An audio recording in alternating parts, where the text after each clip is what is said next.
Jatin sir, આ મારા હાથમાં પેપર છે. હવે આપણે છે ને આ પેપરને હટ કરીએ, હજી થોડુંક વધારે આપણે આને હટ કરીએ,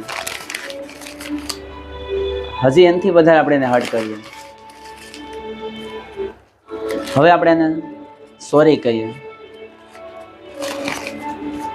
પાછું એને સોરી કહીએ, વધારે સોરી કહીએ કે સોરી યાર, મારાથી ભૂલ થઈ ગઈ. શું આ પેપર છે પહેલાં જેવું થયું?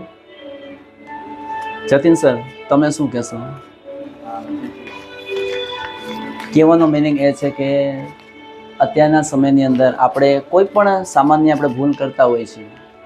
હવે ભૂલ કર્યા પછી આપણે જ્યારે સોરી કહીએ છીએ જતીન સર, તો ઘણીવાર સોરી કહેવાથી તો ઠીક છે, પણ કહેવાય ને કે જે માણસ અંદરથી એક વખત તૂટી જાય છે ને, એને તમે ગમે એટલી વાર એમને સોરી કહો ને, તો એ પહેલાં જેવું તો નથી જ થઈ શકતું.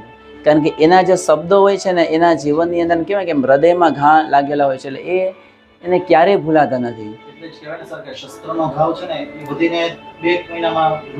રૂજાઈ જાય છે, એ ક્યારેય રૂજાતો નથી.